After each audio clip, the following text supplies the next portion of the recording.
Welcome to American Education FM, everybody. I'm Dr. Sean Brooks. The topic of suicide among K-12 students is one that I've brought up in the past, in previous episodes before this podcast was initially deleted. Again, after 80 some odd episodes. Not by me, of course.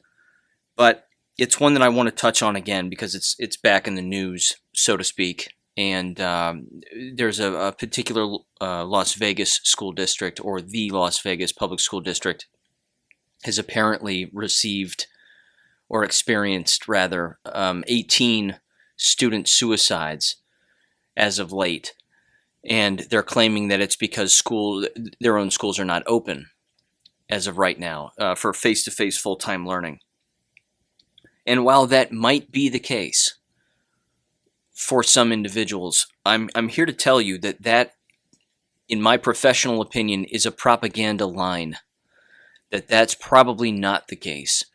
Because as I'm going to quickly outline here, it's actually the school environment itself that can drive a student to have depression, which is ultimately a chemical imbalance in the brain that leads to one thinking about hurting themselves, which then leads to what Dr. Tracy Cross specifically refers to as completing suicide. Because the statistics for suicide and the rates of who's likely to try as opposed to who's likely to complete it are different, as many of us know, between males and females. Females are more likely to try, whereas males are more likely to complete the actual act of killing themselves. So I wanted to go through this particular book here, or just a few highlights and a few bullet points. And this book, again, is titled Suicide Among Gifted Children and Adolescents, Understanding the Suicidal Mind by Tracy L. Cross, Ph.D., and I believe his wife, Jennifer Riddell Cross, Ph.D. There are two editions of this book. You can grab either one of them. They're both fantastic because, again, they're both the same, primarily. But there's a particular chapter here that is about suicidal behavior among gifted children. And the major point that he highlights in this book has to do with the fact that schools who highlight children as being talented and gifted, and that's not reverse lingo. So one of the really screwed up things that happens in K-12 schools is they'll call particular students talented and gifted when in fact they are the ones that have the most paperwork and the most learning accommodations and the most quote-unquote handicapped. In this particular book, that's not what he's discussing. He's talking about the students that have tested the highest, the students that academically succeed at the greatest rates. He says that these are the students that are the most likely to end up with depression, both as teenagers and then as young adults, and then ultimately think or have thoughts about hurting themselves or actually completing the act of suicide. So why is that?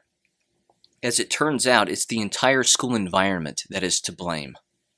It's the school environment, it's the pressures that the school environment puts on the minor from multiple angles to be a part of this group or to be a part of this club, to look this way or to walk this way or talk this way or dress this way or, again, be a part of this clique or that clique.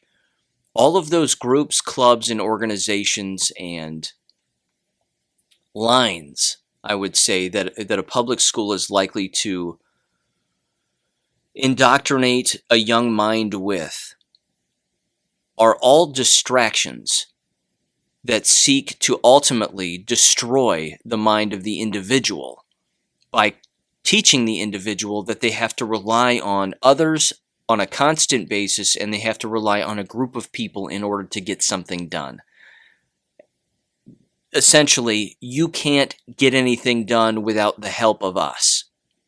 That we're here for you and don't you dare think that you can do anything without us. That's what the school buildings tend to push on their students. And it's unfortunate because they aren't thinking about the mental and emotional toll that takes on the minor. And it does take a massive, massive toll. This is why we have middle school students who use drugs. This is one of the reasons why we have middle school students who drink and show up to school drunk. This is also why we have middle school students acting out in particular ways, whether it be violent, sexual, you name it. These are all the different sort of workplace characteristics that a K-12 school environment can engage in that push and pressure the minor into behaving a particular way. And then ultimately, as I've said in the past, you can bend a child only so much before they break, and you never know when they're going to break. So, let me read through some of these, and these are titled as Commonalities with Adolescent Suicide in the General Population. It says, quote, the following commonalities were found between 3 of the subjects studied in adolescent suicide in the general population in 1996. Number 1, all subjects were adolescent Caucasian males. Number 2, the subjects manifested 4 emotional states: depression, anger, mood swings, and confusion about the future. I want you to keep in mind, too, as I'm reading through this list, keep in mind about all of this COVID nonsense, the mask wearing, the social distancing, students learning in these airtight pods where they're essentially fish in a fish tank. All of these abuses that are taking place are part of the problem, but think about these characteristics as well, and think about all of the COVID nonsense. Number 3, all manifested similar behaviors: poor impulse control and substance use and abuse. Number 4, all manifested 4 relational difficulties: romantic relationship difficulties, self-esteem difficulties, conflict-filled family relationships, and isolation from persons capable of disconfirming irrational logic. Number 5, the subjects shared warning signs in 6 categories. 1, behavioral problems. 2, period of escalation of problems. 3, constriction. 4, talking about suicide. 5, changes in school performance. And 6, family histories of psychological problems. Now I'm going to elaborate on this slightly. One of the things, again, keep in mind, these are just quote-unquote talented and gifted students. These are the ones that, feel the pressure from their families to highly perform, or test at a particular rate, or go to this school or go to that school, or whatever. If this is happening with them, then think about this happening with countless other students. But again, it's the school environment itself that is pushing these students to do these particular things. And one of the things that I found the most interesting way back in March and April of last year in 2020, major news organizations, in particular Fox News, was having on some students from time to time who were related to some of the guests that were on their program or some of the hosts of their shows. And they were on there talking about their online learning. Not a single one of them said anything positive about online learning. They all said it was bad. All of them. And they came from well-to-do families. And you assume that they're well-to-do individuals and maybe high-achieving individuals, and they get straight A's. And it didn't matter if they were in high school or if they were in college. But they would have them on, and not a single one of them said anything positive about online learning. That right there, again, I think highlights an even bigger problem. That these individuals, as much as they might think of themselves as being an individual thinker, probably aren't. They rely very heavily on individuals to teach them things, and they don't rely on themselves to look up accurate information on their own. When that becomes the case, the individual becomes a very one-dimensional human being. And then that individual ends up having a lot of trouble when the boat shakes, or the canoe starts to shift from side to side, and the water becomes a little bit rough. Again, countless students, and they're not going to have these students on television, I assure you of that, but countless students thrived in the online learning environment. They actually went from maybe wanting to kill themselves in the K-12 school environment to becoming incredibly healthy individuals now. See, no one's talking about that. No one's talking about the absence of the 9-to-5 K-12 school environment and the pressures and trouble that can bring on the life of a minor. and how being removed from that environment can end up being a very, very healthy thing. And has probably saved countless lives as a result of these individuals not going to those environments where they're having to wear masks and be yelled at about not wearing a mask, or walking at a particular pace, or staying a particular distance from somebody else. In particular, too, when you have a teacher coming up to you who's dressed in a hazmat suit, talking through you through 3 levels of masks, as if you have Ebola. I mean, it's just, the hypocrisy and the lack of knowledge around this subject is mind-bending. Because, as I've highlighted very clearly, I think, on this podcast over countless episodes now, is that it's very rare that the school environment will accept blame for any wrongdoing. It's very rare that a school board or administrators or what have you will accept any wrongdoing. And the teachers are relatively going to stay quiet because they don't want to ruffle any feathers, and they want to keep their job, and they don't want to stand out as actually standing up for students, which is the thing they're supposed to be doing. So in the worst school environments, it's continuing to be the case, where they're saying, well, we can't have everybody back unless everybody's vaccinated. The students all need to be vaccinated. The teachers all need to be vaccinated. We all need to be vaccinated. And oh, by the way, after we're vaccinated, we all need to still be wearing a mask. Well, if the masks are effective, then why are you getting a vaccination? If the vaccinations are effective, why are you still wearing a mask? If all of those are effective, why are you still staying away from one another? And if all of that works, why are you still doing 1 week on, 1 week off? Why are you still doing the virtual learning for some, not others? Why are you cherry picking as to who comes back to school and who doesn't? It's beyond embarrassing, and I've brought it up before, that this is what happens when you lie. This is what happens when when an individual or a group of people are ill-informed, they don't think as individuals, and they just follow the leader right off of a cliff.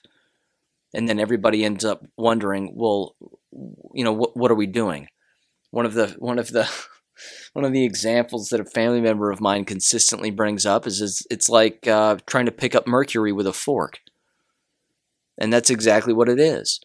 You have school boards and school administrators consistently trying to pick up mercury with a fork, but who created the problem? Who is it that created the problem in the first place and was incredibly reactionary? And as I said again, and read in the last Thomas Sowell book in the last episode, schools are reactionary. They're not proactive. They are reactive. They've always been. They always will be. When somebody screams, we're proactive, the exact opposite is the case. The exact opposite is always the case. Now, I want to talk about the college level too, because the college level is equally to blame in this entire fiasco. First of all, student suicide among college students has been and continues to be the number one cause of death among college-age students. Now, why is that the case? Well, that's the case because they're leaving a pseudo-familiar environment of a K-12 school building, or they're moving away from their home, or their parents' home, or their family's home, or wherever it may be. Maybe they're changing locations totally, a completely different state. Some of them leave the country, and they're going into an environment surrounded by strangers. And for the very first time, they're having to operate, many of them anyway, not all of them, but many of them are having to operate as an individual. And that's like watching a fish jump out of a lake and flop around on the ground. They don't know exactly how to behave. They don't exactly know what to do, and it's just sheer confusion for some of them. Not to mention the very structure with which the school environment sets up almost ensures that the mind of a college-age student is going to snap. Colleges now are forcing individuals to live with complete strangers in dormitories for more than 1 year. That's called prison. That's what that is. It's prison. You have a bed next to a stranger. I mean, think about that for a minute. That's not an easy thing to do. Fortunately, it's not something I did. I had an apartment, and I roomed with some friends of mine at the time who I was friends with in high school. And then we sort of all went our separate ways, and some of us stayed in school, and many of them dropped out. But that too is pretty much par for the course when it comes to dropout rates. But the point is that it's the college environment itself that almost ensures that an individual snaps, because now they're having to manage their time as an individual. The individual student is having to be an individual for the first time, and they're 18 years old. So they've been alive for 18 years old, and they've grown up through the Prussian education system of the K-12 school system, heavily relying on their peers and their surroundings to have an individualized thought. And now all of a sudden, that's usually not the case. People get to college and they spread their wings and they go, freedom! And then they start to be an individual, and then things get out of hand. Not to mention, it's the constant sort of large umbrella that sits over the entire situation of the unknown. That countless individuals, regardless of age, just don't know what's going to happen in the future. They have no idea. And that constant wondering can chew away at a human being's mind. And it becomes like sandpaper on the brain, as I've said in the past. So much so, in fact, that even that has been written about at great length. Miriam Grossman, for example, she's a psychologist and highly successful. And she wrote a couple of books that I've read and referenced in my own books. But one of them, her first one, she wrote anonymously. And it had to do with the failure of college and university level counselors and psychologists when it comes to meeting the needs of the students who come to them for help. And that very quickly, those individuals and those organizations who work for those universities who were supposed to be helping students who are in serious mental and physical peril because of their surroundings or other things that have happened, fail to do so. And many of them simply just sort of kick the can down the road or pass the buck on to somebody else. And they say, well, come on in and talk to me and blah, blah, blah. And they're also very quick to medicate. And they're very quick to write a prescription. Because the more prescriptions they write, the more money they get kicked back. That gets kicked back to them. And so she basically highlights the fraudulent nature of that entire process. In her second book, she goes more specifically through K-12 environments and how K-12 counselors tend to do the same thing. They usually just kick the can down the road, or they'll make referrals to other organizations, and they'll sort of just pass the student on to someone else who's having a serious problem. The overarching part that I want people to take away from is this. When you hear these stories of students killing themselves, and then the tagline at the end from the media, who we all know at this point lies through their teeth. I'm not sure that a single word they say is factual anymore. But they'll all say, well, it's because they're not back in school. It's because they're not back in their K-12 schools the way that things used to be. That's just not true. That's just not true. Homeschooling parents are having a great time. Homeschooling students are having a great time. They're socialized. They're meeting with other individuals. They're playing with their neighbors. They're communicating with countless individuals. So the real problem actually lies in the individual human being who has failed to be an individual thus far. And now they're having to be an individual and actually think about their own future and their own present in a way that they've never done before. And that panics many of them.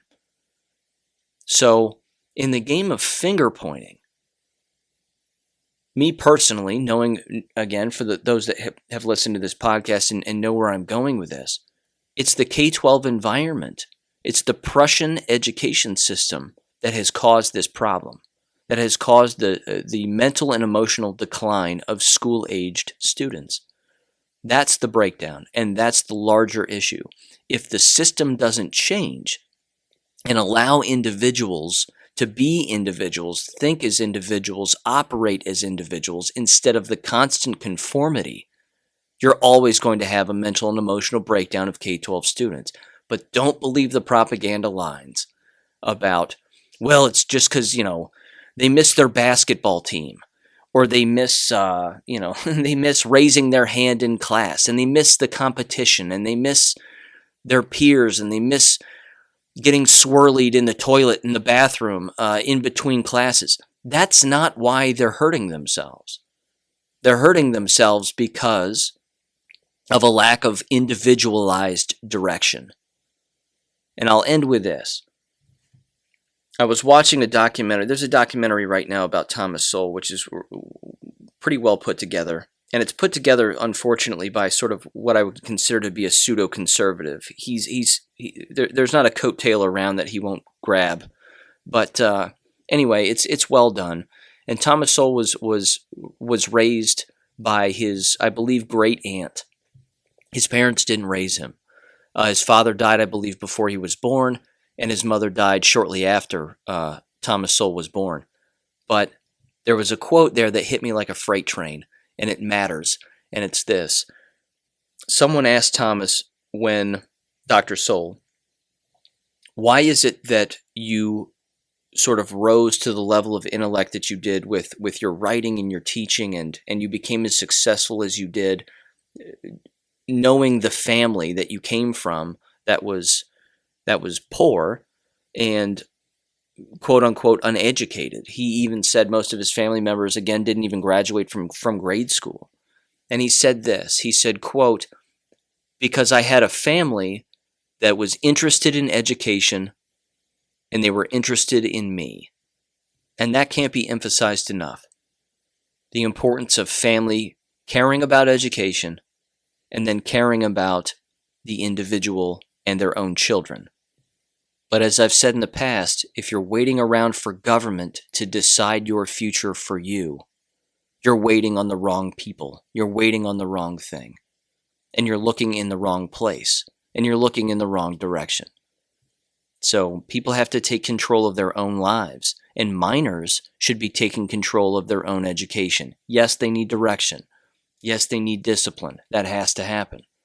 But don't just assume it's going to happen in a K-12 environment when a K-12 environment opens and now all of a sudden they're back to doing the same things that they were doing in the first place that were hurting people beforehand.